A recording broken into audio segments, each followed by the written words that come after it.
Walton smart fridge presents TVS ইনসাইটে আপনাদের সবাইকে স্বাগত জানাচ্ছি। আমি আবুল কাশেম।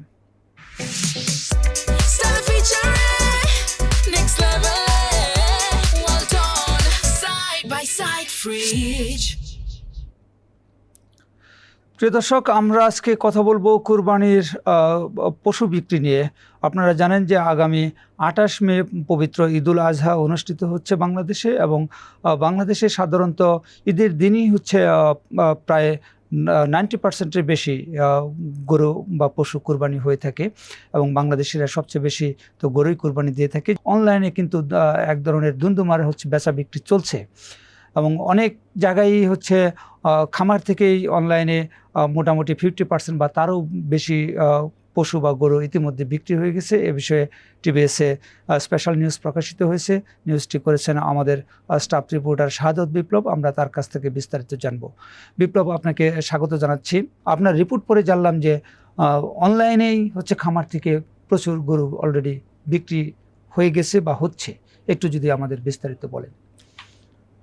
আসলে বিশেষ করে ঢাকার জন্য, ঢাকায় যারা বসবাস করেন তারা হাটে যেতে অপছন্দ করেন বা ভিড়ের মধ্যে যেতে অপছন্দ করেন, এবং আরেকটা ঝামেলা হচ্ছে যে তাকে গরু এনে হাট থেকে তারপর বাসায় লালন পালন করতে হয়।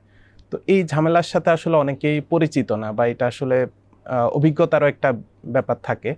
তো এই কারণে অনেক উদ্যোক্তা গড়ে উঠেছেন, বিশেষ করে করোনার পর থেকে, যে যারা খামার পরিচালনা করছেন এবং একই সাথে সেটা সামাজিক যোগাযোগ মাধ্যমে সেটা প্রচার করছেন যে গরু, এবং লাইভ ওয়েটের ভিত্তিতে সেগুলোর দাম নির্ধারণ করছেন। তো সে অনুযায়ী যার পছন্দ হচ্ছে সে সেখানে বুকিং দিচ্ছে, বা কথা বলে খামারে ভিজিট করে সে গরু দেখে আসছে এবং সেটা বুকিং দিয়ে রাখছে। পরবর্তীতে ঈদের আগের দিন বা ঈদের দিন তারা সেটা ডেলিভারি করে দিচ্ছেন যেই ক্রেতা আছেন তার কাছে, তারপর সেটা কোরবানি হচ্ছে। তো এইরকম মার্কেটটা আসলে গ্রো করছে পুরো দেশেই। আমরা বেশ কয়েকটি জেলায় কথা বলার চেষ্টা করেছি যারা খামার আছেন। তো খামারিরা বলছেন যে তাদের আসলে হাটে নিলে একটা তাদেরও পরিবহন খরচ আছে এবং আদার্স অনেক খরচ আছে, মাঠে হাটের মধ্যে একটা আলাদা টাকাও দিতে হয়।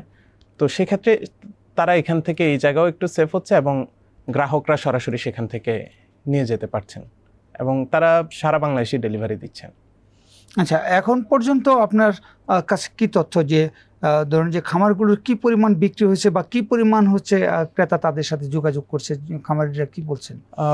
খামারিদের সাথে আমি যেটা কথা বলেছি যে গত বছর বা তার আগের বছরের তুলনায় তারা এবার তাদের সক্ষমতা অনেক বাড়িয়েছেন। যেমন আমরা বেঙ্গল মিটের সাথে কথা বলেছিলাম। বেঙ্গল মিট 2014 থেকে তারা এই কার্যক্রম শুরু করে, এবং তারা কোরবানির পুরো প্যাকেজটা দেওয়ার চেষ্টা করে।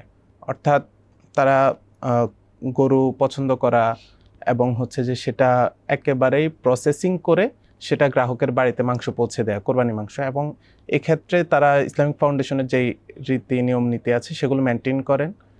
এর বাইরে যদি কোনো গ্রাহক, যেহেতু 7 শরীকে কোরবানি দেওয়ার সুযোগ আছে, কেউ যদি ভাগে অংশগ্রহণ করতে চায় সেটাও তারা সুযোগ রাখছেন, এবং পরবর্তীতে তারা সেগুলো প্রসেসিং করে সে মাংস পাঠিয়ে দিচ্ছেন গ্রাহকের কাছে।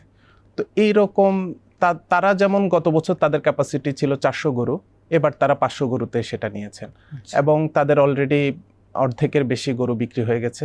খাসি যা ছিল সব অলরেডি বিক্রি হয়ে গেছে, এবং এর বাইরে যারা ছোটোখাটো উদ্যোক্তা আছেন 200-300 গরু যাদের ক্যাপাসিটি, তারাও বলেছেন যে অলমোস্ট অর্ধেকের বেশি গরু অলরেডি তারা সেল করে দিয়েছেন, এবং সেটা 15-20 দিন 1 মাস আগেই।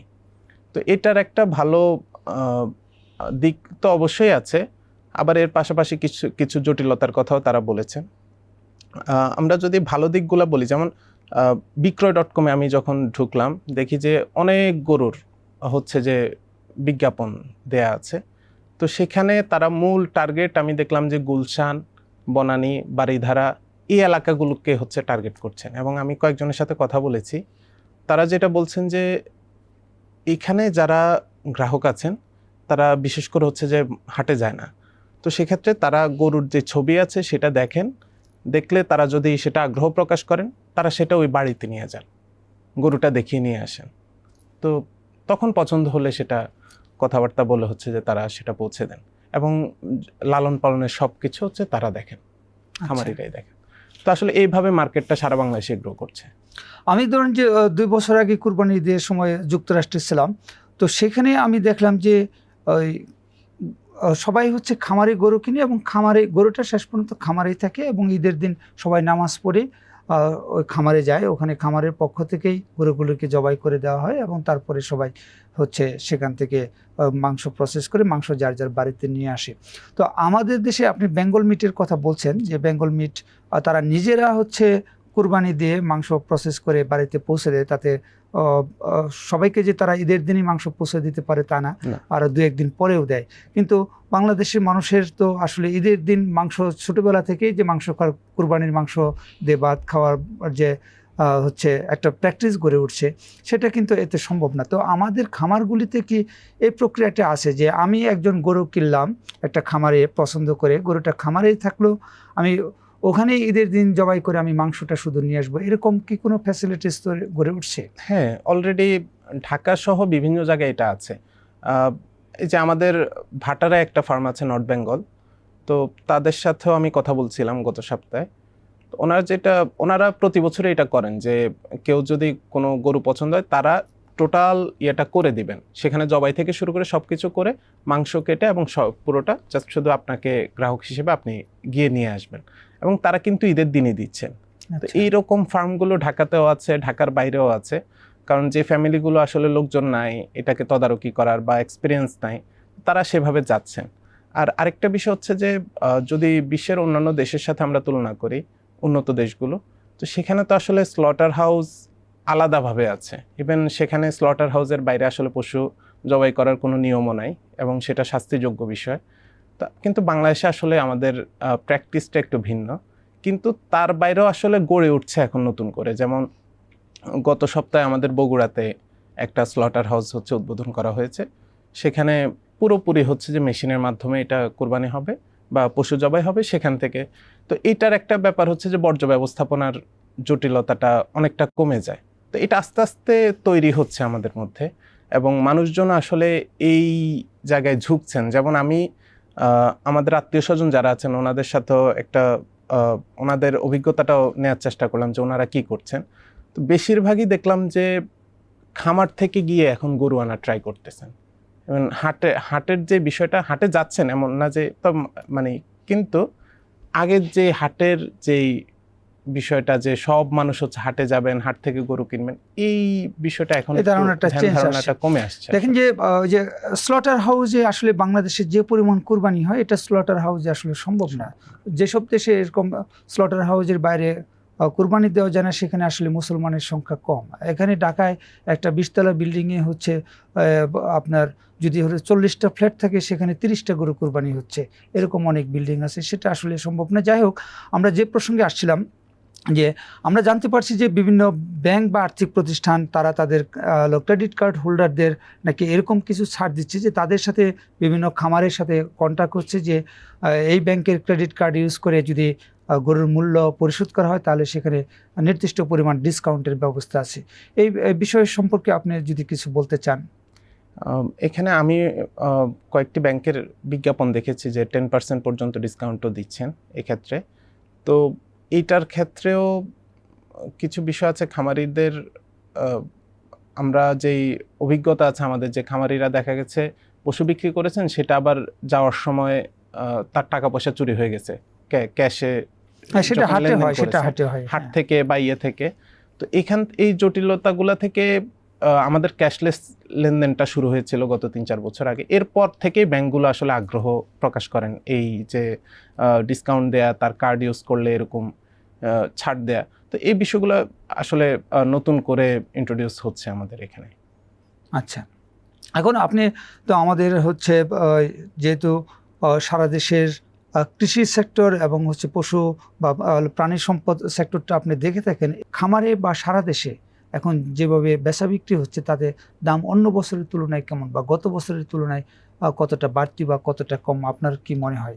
এবং আমরা দেখছি যে মন্ত্রীরাও বলছেন যে আমাদের দেশে এবার পর্যাপ্ত হচ্ছে পশু রয়েছে কোরবানি দেওয়ার জন্য এবং কোরবানির পরেও হয়তো কিছু অবিকৃত থেকে যেতে পারে, এরকম কথা আমরা শুনছি, কিন্তু আসলে রিয়ালিটিটা কি?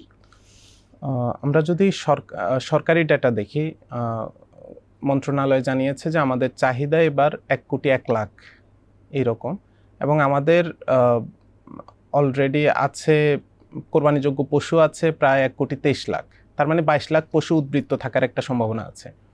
তো এইটা একটা দিক। আরেকটা দিক হচ্ছে আমরা দামের বিষয়টা আসলে কোরবানির ক্ষেত্রে তো মানুষ রং পছন্দ করে কিনে, তারপর হচ্ছে যে নানান ইন্ডিকেটর আছে। তো আমরা একটা ইন্ডিকেটরে আমরা বুঝতে পারি যে এটা আসলে দাম বাড়ছে না কমছে, সেটা হচ্ছে লাইভ ওয়েটের যে বিষয়টা। ওজন যে অনেক গরু অনুযায়ী, হচ্ছে যে পুরোপুরি গরুটার ওজনের উপর নির্ভর করে বিক্রি হয়। তো ওইখানে আমরা দেখছি যে দেশি গরু 40-50 টাকা করে কেজিতে বেড়েছে। তো এটা খামারিরা যেটা বলছেন যে খাদ্যের দাম গত 1 বছরে প্রায় প্রতি মনে 400 টাকা বেড়েছে, যেটা পার্সেন্টেজ শতকরা হার করলে অ্যারাউন্ড 20-25%, এবং লেবার কস্ট বেড়েছে তাদের। তো সেখান থেকে আসলে সেইটার একটা ইম্প্যাক্ট হচ্ছে যে গরুর দামও আসলে বাড়ছে, এবং লাইভ ওয়েট এবার বিক্রি হচ্ছে 520 টাকা থেকে 610 টাকা পর্যন্ত, সেটা গরুর সাইজ অনুযায়ী। এটা দেশি গরু। আবার বিদেশি জাতের যেই হাইব্রিড গরুগুলো আছে সেগুলো আবার কিছুটা কম দামে বিক্রি হচ্ছে।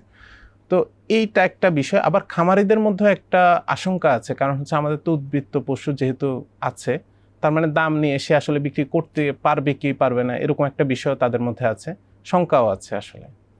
ধন্যবাদ আপনাকে। ধন্যবাদ।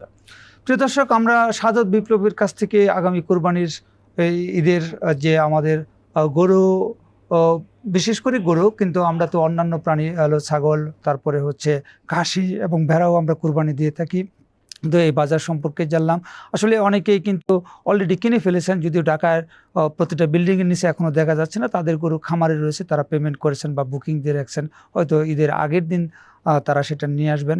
আর বাকি যে সময় রয়েছে এই সময়ের মধ্যে ঢাকার হাটগুলো জমে উঠবে। আমরা আরও অনেক নতুন নতুন তথ্য নিয়ে আপনাদের সামনে আসব। ততদিনে আমাদের সঙ্গে থাকবেন। আমাদের শো ভালো লাগলে আপনারা লাইক করবেন, শেয়ার করবেন। সবাইকে ধন্যবাদ।